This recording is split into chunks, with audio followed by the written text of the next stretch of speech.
Hello, flower friends. This is Jen, and you are listening to the Floral Hustle podcast. And if you've been around for a while, you've been listening to the podcast, you know that the month of October is dedicated to all things scaling a $100,000 business. So today, I'm actually going to talk about my journey to a six-figure floral entrepreneur, because I know, like, way back in the day, I didn't think that this was possible. And I treated my business as this side hustle that really wasn't going to be impactful. I felt overwhelmed even by the thought of building my business into something that was bigger, because I felt like I was just really spread so thin.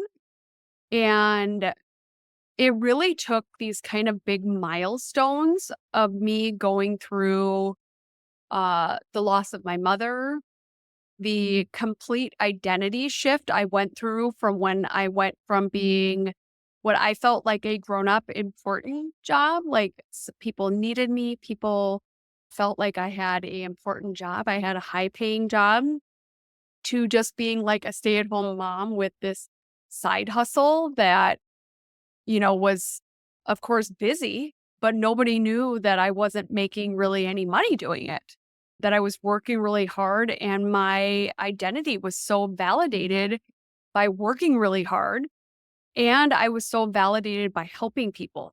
And that validation, a lot of times I was doing things so cheap that it just didn't make any freaking sense. And really, the big pivotal moment, and I've talked about this in different podcast episodes, was surrounding myself with people who really, like, just wanted to be bigger, better. I went to Flower Stock, and I was around people like Holly Chapple and Passion Flower Sue and this really amazing designer from Mexico, and just all these people that are just like total authorities in our space. And it was like this moment. At that point, I had done a lot of weddings. I think I had done like 1,400 or so, 1,500. I mean, it was a lot, probably 1,300, 1,350. And so I had all this experience, all this knowledge. I knew how to do all of these things. And I was just not seeing my value. And not when you don't see your value, it's really hard to charge for it. So I was running this business as a side hustle that was more like a hobby, even though it was like a full-time business practically. And being there kind of shifted that. Then I was really so like that my backstory, just in case you haven't, I've been a florist it was my first job when I was 16, and I am 45, so a long time. And I've always had it as a side hustle. It was always, I was working in automotive, and then I was working in automotive marketing. And I always did flowers on the side. It was just like, people were like, "Oh, isn't that cute? You have this side thing." And I was like, "Isn't this cute? I did 125 fucking weddings this year, people." Like, a lot. It was like a lot, a lot, a lot. And that was with working full time. And then that was with taking care of my dad. And then that transitioned into later on, I was doing like 75 weddings, and I had my daughter, and I was working full time. And at that point, I thank God was working in a cubicle slash office that I was going on sales calls. So I could fit in going to a sales call and then running to pick up flowers and dropping up my house, going back to the office, and just like putting this Jenga puzzle of my day to day together. And, that I sustained that for a very long time, not really making any money, treating this as this wasn't something I could make serious money at, kind of being stressed out all the time, kind of undervaluing myself consistently because I wasn't surrounding myself with people. I wasn't investing in myself to even see that I could dream bigger and want more. And, that all kind of shifted when I went there. And at that point, at that flower retreat, I met and joined this creative business mastermind by someone who was a guest speaker there. And she was a career fulfillment coach. And I felt like totally tilted. I had Bodhi, my son. He's now almost 5 3/4. I had him at almost 40, and I had this really important job, and like just everything shifted. And when he was 6 months old, COVID fucking happened. And then here I am, not only like navigating like the 45 weddings I had booked that year, figuring that out. I'm now homeschooling if you haven't listened to the story, I have a now 10.5-year-old daughter who has autism, ADHD, auditory processing. She had a severe speech delay. At this point, she's going through early puberty. So, like all the things. So, I was navigating a kindergartner doing homeschool with 9 pullouts for special education. And I've always been a proponent, like she's going to have all of the help that I can get her that will equip her for success. And so I was navigating that. I was going through this whole identity shift of like having, and if you've thought about or if you've gone through leaving a job that your identity was so deeply engrossed in. Like I had worked in automotive for 17 years. I was a total car girl, but I was a total flower girl. And you might have that with being a nurse. You might have that with, whatever else like you do. Maybe it's working at a factory, or maybe it's, working in an office. Wherever it is, like your identity is tied up. Like I had this full persona, like I was the person that went in and managed the $6.6 million budget that we had. I was the person who went in to close deals. I was the person who, just I loved that company I worked for. But then the CEO retired or kind of started phasing himself out. And I didn't love the new CEO. I loved the owner. So like it just started feeling icky. And maybe you've had like a boss that didn't feel good, or something shifted, like something that you loved, like a job that you loved just no longer felt good, no longer felt like it was your purpose. Like I totally thought I would work for this company forever.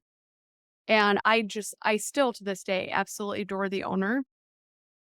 I bought a house 5 minutes from the office because like that was my path. But when I started surrounding myself with my husband, who was just like, you don't need to put up with this shit. You are better than this. Like, you could do so much. Why aren't you teaching people all the things that you know about flowers?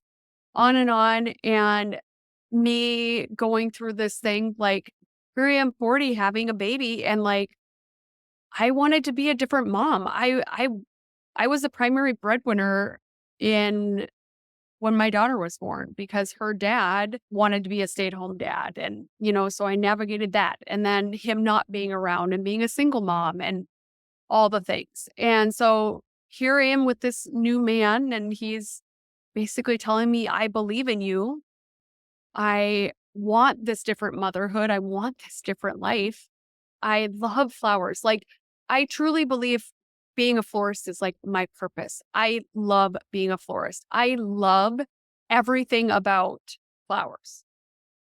I started growing flowers. I did the floret workshop and I decided I'm going to be an urban flower farmer. So I like just went balls in about that. I was like, I don't ever do something half-ass. Like, it's just not my jam. So I'm like all in on that. And then things just kept progressing. And then I started to be like, you know what? If I'm going to be away from my kids, I'm going to make more money. I started buying courses and investing in myself, doing mentoring sessions with people who I looked up to. And I just kept thinking, holy, I am so much bigger. I was thinking so small. And then I started partnering and really having an aggressive strategy to grow my business with planners, decorators. I started niching down into cultural weddings a lot, and my business just started going and going. But I still was like, okay, I want, like, I just started working really hard. And I was like, that didn't feel good either because I'm like, I still want to be. So I started working really hard, started working all these hours, started, obviously, I had to take care of these kids because my husband was he working a full-time job. And here I am home, sort of, pretty much trying to be a stay-at-home mom, but run these businesses and homeschool. And my son also had kind of a slew of issues. He had severe tongue tie, severe lip tie. So I'm like navigating that as well through COVID, navigating my right after my son was born, or right before my son was born, really, right after I got engaged to my husband, my mom passed away, and I was navigating that. And then I got pregnant. So my mom died, and shortly after I got pregnant. So I'm navigating, like, not having my mom and not having, my dad passed away 10 years ago. So not having really family other than my sister, who I absolutely love, but, uh, just feeling all these things and going through all these identity shifts and going through, and really then finally defining, like, this is the fucking person I'm going to be. I am going to be a badass. I am going to be a force of nature. I am going to have a business that makes impactful money. I'm going to show my kids that their mom is a total floral boss. I'm going to show them, like, they can be happy. They can do things that make them happy. And this was at a point where I was like, I had gained a bunch of weight, having kids, wasn't taking care of myself. I was prioritizing everybody but myself. And if you've gone through that, you feel like you have to. You feel like you're just at this point where you need to take care of everybody. And especially like we're navigating COVID, I mean, that was just weird. It was weird. I had a really close friend that had a lot of anxiety, and I was soaking that energy in. I had another friend that I had been friends with for a long time that just, like, was this big conspiracy theorist that the government was, I mean, it was so much. So I'm like also like shifting my friendships because I was like, I don't want to be soaking in all of this crap, that the world is horrible. And on top of it, like, the world has a deeper plot to it and all these things. I was like, I don't need that anxiety. I need to be surrounding myself with positive. I need to be surrounding myself with people who want to, like, be their next level version. I need to surround myself with change, positivity. And so I joined a gym. I joined a CrossFit gym that I went to right after my daughter was born. And I quit because I have been in a couple car accidents and my neck hurt too much. And I gave up. And I decided that giving up was no longer an option, that I was going to be the healthiest version of myself. I was in the emergency room with heart palpitations from all the stress. And I'm like, we're done. We're done living like this. And if you've ever been to the we're done being like this phase, it's like freeing, but also scary because you're just like, you're so overwhelmed as it is. And then here you are taking on more crap and taking on shifting your life and your purpose and, like, redefining what that is and redefining friendships, redefining what you want, redefining relationships with my partner. I mean, me and my husband had some serious conversations that, like, this person that was a version of just taking care of everybody but myself was no longer what was going to be happening. That I need to take care of myself for me to be the best version of myself, for me to take care of the kids the way I want, to be the mother that I want, to be the human that I want. I couldn't be that version anymore. And if you've ever gone through this kind of epiphany, like, I didn't want to be the mother that mine was. I didn't want to be angry at the world. I didn't, like, I am so calm. I am so not angry. I used to be angry. I used to be like, what is wrong with you? And, like, especially when had this team of salespeople, normally younger males that were just complete dipshits. I just didn't want to live like that anymore. I wanted to be surrounded with people that made me happy, that I added value to people. And I went and completely shifted my life. And so if you think this is not doable, you can shift your life at any point. It is totally doable. Like the amount of shifts that I've went through over the years is crazy.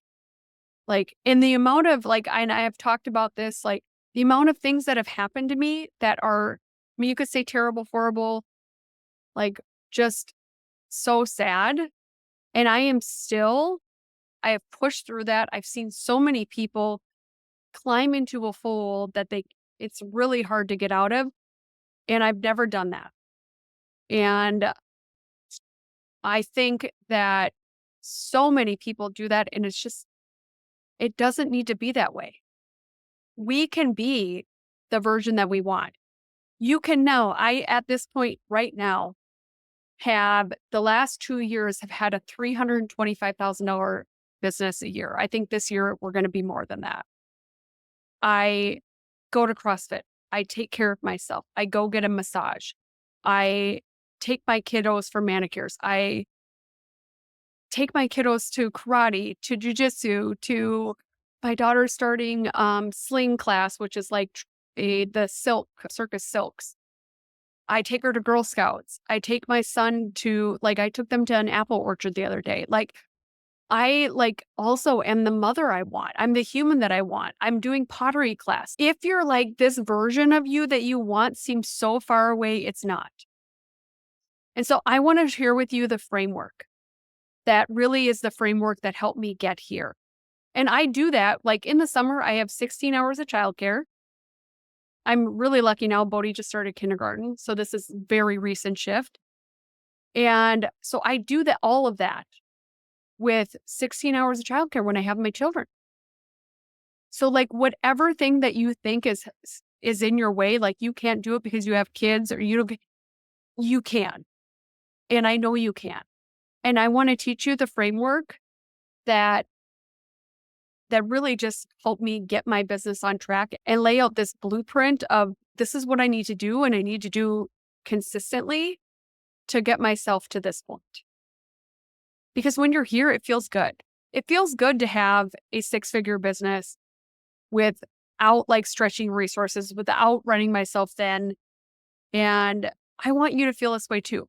So please come join my 5-day challenge. I did 5 days because I think for you to get value, I want you to see the big picture. This isn't like a quick fix, one little thing. These are things that move harmoniously together that will move you in the direction that is going to get you the money that you want to make, the life that you want to live, and the relationships you want to have, the happiness that you want to have. All of those things are totally doable. So head to thefloralhustle.com/100K or 100K. I want to spend time with you. This is going to be on Zoom. So we're all going to see each other. I'm going to have a Q&A at the end of it. If you guys have questions, I am there for you because I want you to succeed. There is so much more room for people to be successful, to charge their worth. And I want to show you the path. So thefloralhustle.com/100K. It is October 21st to the 25th, 1 p.m. Central Time, but it's going to be recorded. So if you're at work, let's get you out of going to that office. Head and do the challenge. Have a great day, flower friend.